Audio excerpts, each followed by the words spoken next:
હવે તો ગૂગલ કે ની આપણે જઈ, એક જીવતો જાગતો માણસ મને એવું કે ડાબી બાજુ લઈ લ્યો તો આપણે એમ થાય કે આ બેન તો ના પડે ગૂગલ વાળા, એ તો સીધું જવાનું કે છે. એટલે તમે જુઓ, જે સામે માણસ છે એના ઉપર આપણને ભરોસો નથી. ઓલી બેન જેને જોયો જ નથી, જે સતત બોયલા રાખે છે, એના ઉપર આપણને વિશ્વાસ છે. તમારી સાસુ એવું કે લાપસી આમ કરાય, ત્યારે આપણે એમ કહીએ કે ના, તરલા દલાલ ના પાડે છે કે લાપસીમાં પહેલા પાણી એટલું ન હોય. તમે જુઓ, આપણે યુટ્યુબમાંથી લાપસીની રેસીપી શીખીએ. ઓલી કરચલી વાળી દાદી સાસુ જે ઘરમાં બેઠી છે, જેનું ખાસ બહુ કામ નથી, એને 2-3 વસ્તુ જ આવડે છે, અથાણા આવડે છે, લાપસી આવડે છે, એને આપણે ન પૂછીએ કે હે બા લાપસી કેમ થાય. આખું વરસ અથાણા રાખવા હોય તો શું કરાય? 4 યુટ્યુબની ચેનલ જોઈએ, 3 વાર ગૂગલ કરીએ, 4 જણાને પૂછીએ. ઘરની બેઠેલી સ્ત્રીને ન પૂછીએ. શું કામ? મને બધું આવડે છે, આટલું કહેવા માટે કે મારી મમ્મીએ મને બધું શીખવાડીને મોકલી છે. એના બદલે તમારી સાસુને જ પૂછો, તો તમારી લાપસી બગડી હશે ને તોય 4 જણને ફોન કરીને કહેશે કે એટલું ભણેલી છે ને પણ કઈ લાપસી બનાવી હતી. ઓલું તમે સારી બનાવી હશે ને તોય કે તપેલી બાળી દીધી, હું લાપસી બુકાડી એને. કારણ કે તમે યુટ્યુબને પૂછ્યું, દાદીને નહીં. કેમ આપણે બધા આટલા બધા તકલીફોને, એકબીજાની સાથે આપણે વાંધો શું છે આટલો બધો? તમે જો, આજકાલ સૌથી વધુ તમારે વોટ્સઅપમાં વાતો થાય. તમે વોટ્સઅપમાં કોઈકની યારે ઝઘડી શકો, ફેસબુકમાં ગમે એવું લખી શકો, પણ કોઈ માણસ સામે આવે ને તો તમે થોડાક સ્ટોપ થઈ જાઓ. કારણ કે તમને આંખની શરમ નડે, સંબંધની શરમ નડે.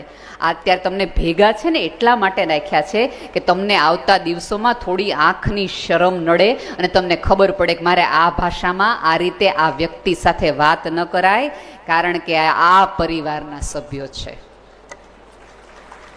આ આખો માહોલ બનાવવામાં જેટલા આવ્યો છે કે તમારા હૃદયના ધબકારાને ખબર પડે કે તમે ભૂલી ન જતા તમે કોના વારસદાર છો.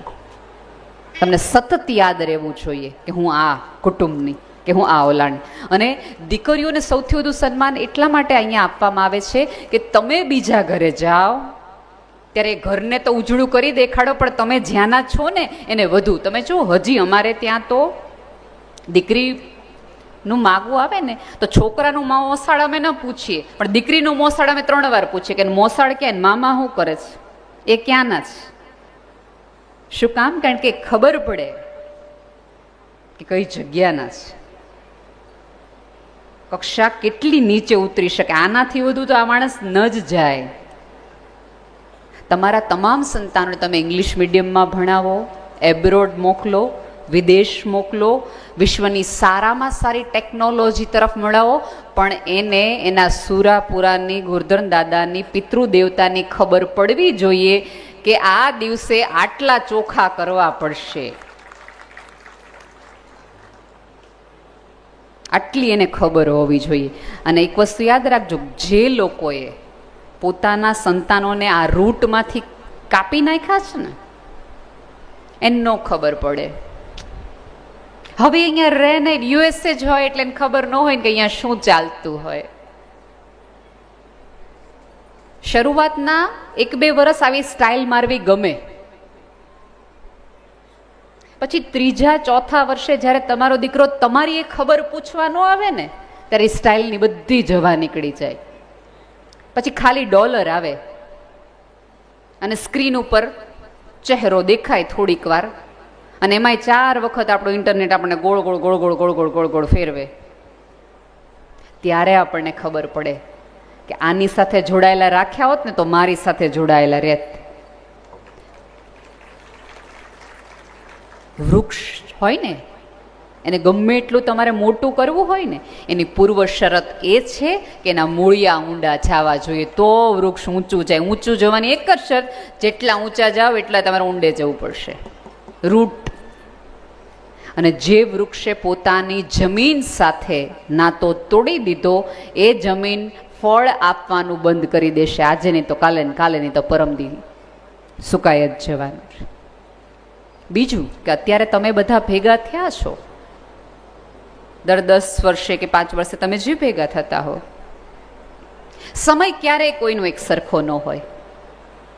આજે જે મેઇન દાતા છે, આવતા દિવસોમાં કોઈક પરિસ્થિતિના કારણે ઓછે નાના મોટા જીવનના ફેરફારો આવે. અને હું તો હંમેશા કહેતી હોઉં છું કે કુદરત બધાને એક ચાન્સ આપે. ટાણાની રાહ હોય. તમે નદી કે તળાવના કિનારે હો ને તો ચાલતી ઠંડકના કારણે, અત્યારે ગરમી છે એટલે કીડીઓ છે ને એ કોરે કોરે હાલે, ટાઢક મળે એટલે. ટાઢકના લોભે કાળી કીડીઓ કે લાલ કીડીઓ એ તળાવના કિનારે કિનારે હાલે. અને સહેજ ભૂલ પડે અને કીડી જો અંદર તળાવમાં જાય તો માછલી તરત એ કીડીને ખાઈ જાય. સમય માછલી નહોતો, પણ જેવો દુષ્કાળ પડ્યો માછલી ત્યાં તરફડે મળે, એ જ બધી કીડીઓ છે માછલીને ખાઈ જાય. સમય બદલાય, ચક્ર બદલાય એટલે કોણ કોનું શિકાર બદલાય છે ને કે આ જગતમાં ખબર ન પડે. ક્યારેય એવું ન કયો. તળાવ સુકાઈ ગયું એવું ક્યારેય ન કયો. વૃક્ષ સુકાઈ ગયું એવું ક્યારેય ન કયો. કારણ કે એકાદ ઝાપટું આવશે ને, ક્ષણવાર આવું કમોસમી માવઠું આવશે ને, એ ગમે એવા સૂકા વૃક્ષને લીલું કરી નાખશે. એકાદ પાણી ક્યારેય તળાવ છે ને એ પાણી પાસે ન જાય, પાણી છે તળાવ પાસે આવે. એકાદ સરસ મજાનો વરસાદ આવશે ને તો પાણી ઢળાઈને તળાવ તરફ આવશે. એવી જ રીતે કોઈક મોટું કુટુંબ હોય, કોઈ પણ વ્યક્તિનું મોટું નામ હોય, સંપત્તિ ઓછી વધતી થઈ જાય ને તો એના આધારે નહીં, એનામાં સંસ્કાર કેટલા છે ને એના આધારે એનું મૂલ્યાંકન કરજો. કારણ કે સંપત્તિ તો આવે ને જાય. સંપત્તિ હશે તો સંસ્કાર આવશે એવું નહીં, પણ સંસ્કાર હશે સંપત્તિ ઢસડાઈને એના ઘરે આવીને ઊભી રહેશે. બની શકે કે સમય એવો થાય. અત્યારે આપણે બધા એકબીજાની બાજુમાં બેઠા હોય ને અને તમે 5 વર્ષ પહેલા મળ્યા હોય તો બધી બહેનોને એકબીજાના મંગળસૂત્રના ઘાટ યાદ હોય. બરાબર? પણ ઓલું ગેસ ઉપર તપેલી દૂધની મૂકી હોય એ આપણે ભૂલી જઈએ. અરે ભૂલી ગઈ, દૂધ ઉભરાઈ ગયું. ઓલા સોનાના ઘાટ યાદ હોય. એટલે ધારો કે આજે મેં પહેલી વાર ઘાટ જોયો, હું એમ કહું કે બહુ સરસ ઘાટ છે, એટલે જેવા ઓલા બેન મળે ને દર વખતે આ જ પહેરીને આવે છે. આ જ હોય છે એમને.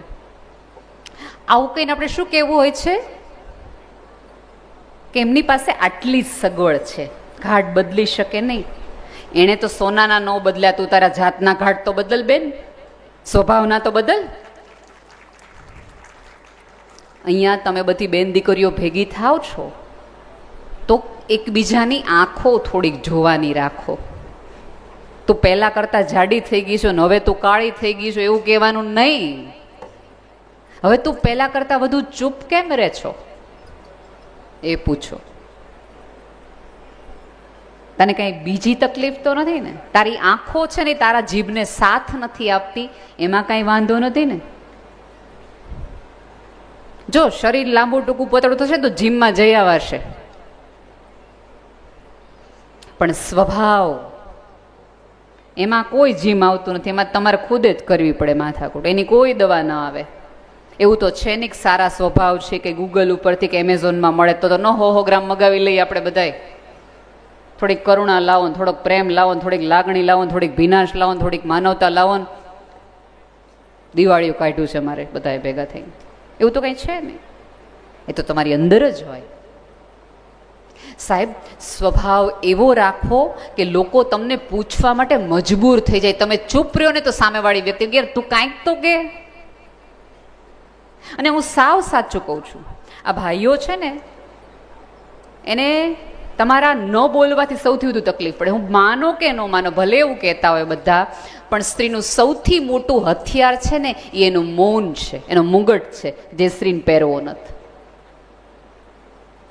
હું તમને એક દાખલો આપીને કહું કે ધારો કે ભાઈ સાંજે ઘરે આવ્યા છે અને ટેવ વસાત તમે ધડ ધડ ધડ બોલવાનું શરૂ કરી દીધું. મમ્મીને ફોન હતો ને ઓલા ભાઈ આમ આવ્યા હતા ને છાપાવાળાએ ઓલું કહી દીધું ને બાજુવાળા પટેલ ભાઈ આ કીધું, ધડ ધડ ધડ ધડ બોલવા માંડવાનું શરૂ કરી દો ને તો આવીને સોફા ઉપર બેસ જાય અને ટીવીનું રિમોટ તમે જેમ બોલવાનું શરૂ કરો ટીવીનું વોલ્યુમ એટલો આઉટ થતો જાય.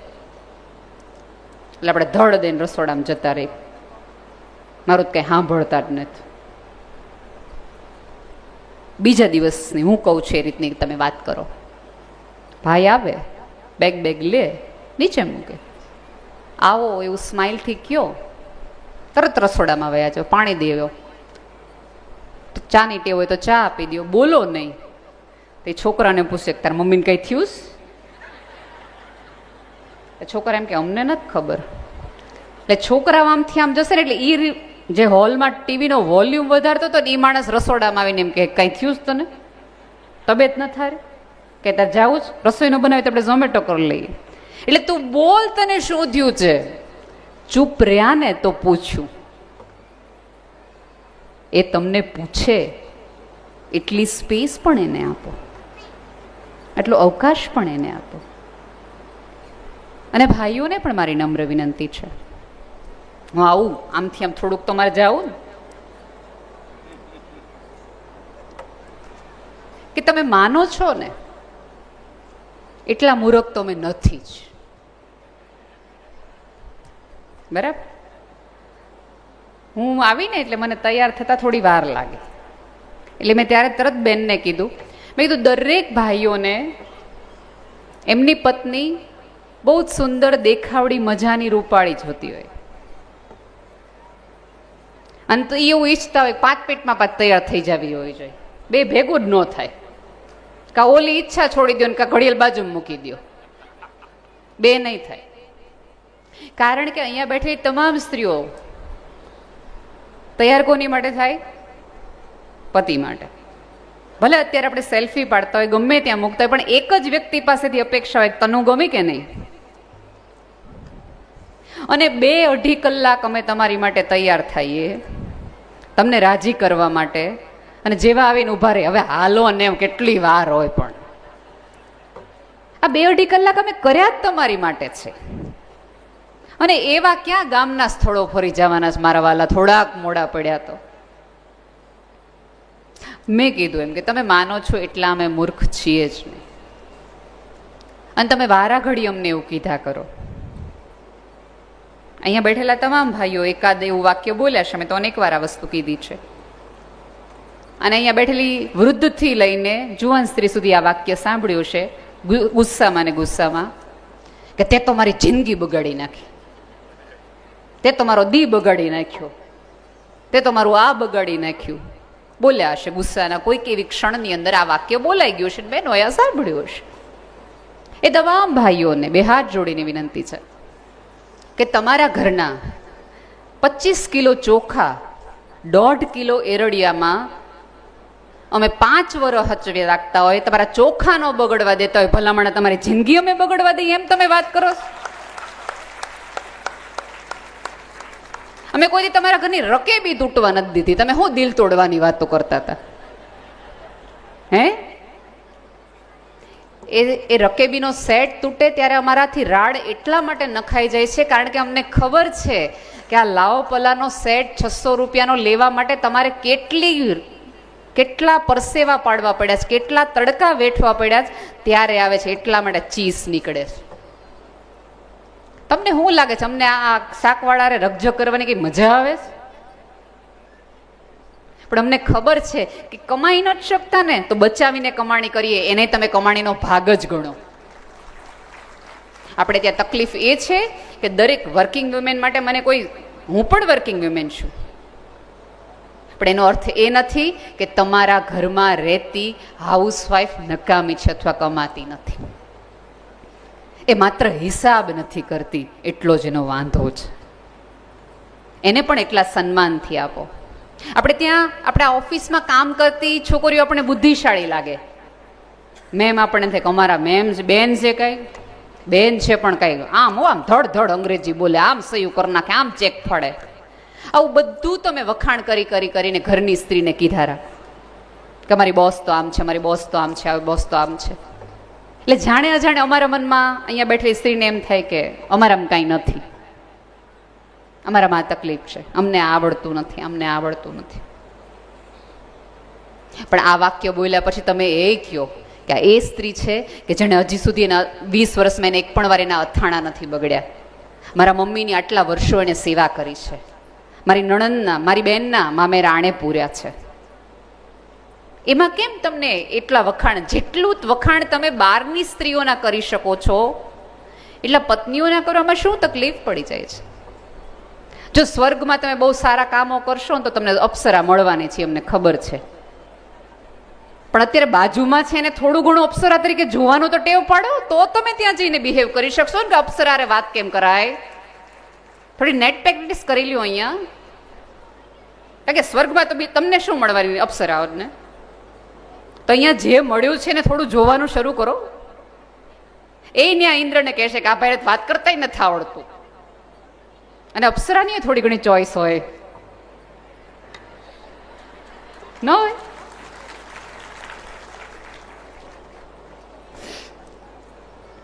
વાત સાદી છે કે ઉપરવાળાએ તમને એકબીજા માટે બનાવ્યા છે, એકબીજામાં રહેલી ખાસિયતો જોવા માટે બનાવ્યા છે.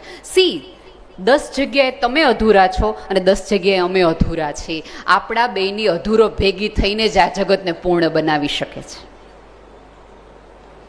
અને પૂર્ણ એક બાળક રૂપે આ પૃથ્વી પર આવે છે, કુટુંબ રીતે સભ્યતા તરીકે આગળ આવે છે, વારસા તરીકે આગળ આવે છે. આપણે શું દઈએ છીએ બાળકને વારસામાં? આપણા દ્વેષ, આપણા રાગ, આપણી ઈર્ષા, આપણા સંબંધના અણબનાવો. માત્ર પ્રોપર્ટી, લોકર, જમીન આપી દેવાથી વારસો આપી દીધો એવું માનતા હો તો ભૂલ ભરેલું છે. તમારા સંતાનોને તમારે સંસ્કાર પણ આપવા પડશે કે તમે જે કાળી મહેનતે ઊભું કર્યું છે ને એને સાચવતાય આવડતું હોય. અત્યારે તમે જુઓ તમારા બધાના સંતાનો, આપણા બધાના સંતાનોને એ ખબર છે કે ધીરુભાઈ અંબાણી કઈ રીતે મોટા થયા, ગરીબમાંથી પૈસાવાળા કેવી રીતે થયા, એની એમને બધાને ખબર છે. એલન મસ્ક કાંઈ નહોતો અને કેવી રીતે અત્યારે સમૃદ્ધ થઈ ગયો એને ખબર છે. કાંઈ વાંધો નહીં બેન, બાળક રડે છે ને, કાંઈ વાંધો નહીં, એને પપ્પા નથી રડતા તો ઊભા થઈને જાજો. બાકી ભલે ને બાળક છે એ કંટાળે ને, એના પપ્પા રડે તમે તારે હળી કાઢીને વયા જાજો, ઊભા જ ન રહે. એટલે તમારા બાળકને ધીરુભાઈ અંબાણી મોટા થયા, ગરીબમાંથી પૈસાવાળા થયા, સન્માનિત થયા એ ખબર છે. એલન મસ્ક કેવી રીતે મોટો થયો એને એ ખબર છે. ઝુકરબર્ગ કયા કપડાં પહેરે છે એ એને ખબર છે. મુકેશભાઈ અંબાણીએ હમણાં જે નીતાબેન અંબાણી વાળું આખું મોટું એમ્પાયર ઊભું કર્યું એ તમારા બાળકને બધી જ ખબર છે. બહુ જ સારું છે કે તમારા બાળકને આટલું જનરલ નોલેજ છે. પણ તમારા બાળકને તમારી ત્રીજી પેઢીના દાદા આ ગામ છોડી અને તમારા અમદાવાદ યુએસએ જ્યાં ગયા, એ ઘર સુધી ગયા, એ કેવી રીતે આગળ વધ્યા, એને કેટલી વિહે હો કરવી પડી, બજાજ સ્કૂટરમાંથી આ સ્વિફ્ટ કાર કેમ આવી, એ તમારા સંતાનને નથી ખબર. ખબર એ પાડવી જોઈતી હતી કે બેટા અત્યારે સીધું જ્યાં મળે છે ને થાળીમાં 5 વાનગીઓ, જેમાં આપણે બહુ પ્રેમથી કહીએ છીએ મારે નથી જમવું, એની માટે પપ્પાએ કેટલું બધું કર્યું છે, એની માટે પપ્પાએ કેટલી બધી મજૂરી કરી છે. અને ત્યારે મમ્મીઓને મારે વિનંતી છે કે પપ્પા આખો દિવસ ઘરની બહાર નથી રહેતા, ઘરના કામ માટે ને ઘર ચાલે ને એની માટે જાય છે, એની થોડીક વાત સંતાનોને કરવાની રાખો. બાકી પપ્પાનું કામ તો આપણે ખીજાવા સિવાય ખાસ ઉપયોગ જ નથી કરતા. કારણ કે શું કરીએ આપણે, બાળકો તોફાન કરે એટલે બાળકોને બીવડાવીએ જ આપણે નાનપણથી, એમ તાર પપ્પાને કહી દઈશું, તાર પપ્પાને કહી દઈશું. એટલે નાનપણથી છોકરાને એવું થાય કે આ પપ્પાઓ છે ને બાંધવા માટે, મારવા માટે, ખીજાવા માટે જ રાખ્યા છે, બીજું કઈ પપ્પાનું કામ જ નથી. બાળક તોફાન કરે છે, કંઈક મૂંઝવણમાં છે, તરત જ જેવા ભાઈ 6:30-5 ઘરે આવે છે અને ભાઈને પહેલું બધું કામ મૂકી દો, પહેલા આને વારો લઈ લ્યો. એ ઓલા ભાઈ આખા દિવસના ટેન્શનમાં છે, મગજમારી કરીને આવ્યા છે, ગરમી છે, સાંજ પડે આવ્યા છે, એટલે સાંભળે ન સાંભળે સટ્ટાક દઈને એક બાળકને ચડાવી દે. એ છોકરાને એમ થાય કે હું કામ ઘરે આવતા છે લાફા મારવા હાટું, ઓફિસમાં રહેતા હોય તો. એટલે બાળક રડતું રસોડામાં જાય અને બાળકને રડતું મમ્મી આમ સરસ મજાનું આછું લૂંટતા મેં તને કીધું તું તોફાન કરીશું, તારા પપ્પા તને કીજાશે. એટલે બાળકને એમ થાય કે આ યશોદાનો અવતાર કેટલા પ્રેમથી મને સાચવે છે, આ ભાઈ જો લાફા વાળી જ કરે, ખીજાવા વાળી જ કરે. આપણે બાળકને ક્યારેય નથી કહેતા કે જેણે લાફો માર્યો છે એ પપ્પા તું સૂઈ જાય ત્યારે ચાદર ઓઢાડવા એ જ પપ્પા આવે છે, માથે હાથ ફેરવવા માટે એ જ પપ્પા આવે છે. તારે એબ્રોડ આવતા દિવસમાં ભણવા જવું હોય ને તો તું જન્મ્યો ત્યારથી તારા પપ્પા એક સેવિંગ એકાઉન્ટ એક FD મૂકી છે કે 12મા માટે આ, સાયન્સ માટે આ, એને ડૉક્ટર બનવું હોય તો હા, આ એ પપ્પા છે. ચોક્કસ કેસરોલની છેલ્લી રોટલી વખતે મમ્મી એવું કે મને ભૂખ નથી, એ મમ્મીની મહાનતા છે, ચોક્કસ વંદન કરું છું. પણ ઘર આ કુટુંબ આખાનું શર્ટ લેવાના હોય, કપડાં લેવાના હોય અને શર્ટની કિંમત જો 1000 રૂપિયા હોય તો પપ્પા એવું કહે કે મારે કપડાની જરૂર નથી, એ પપ્પાને પણ એટલું જ સન્માન આપવું જોઈએ.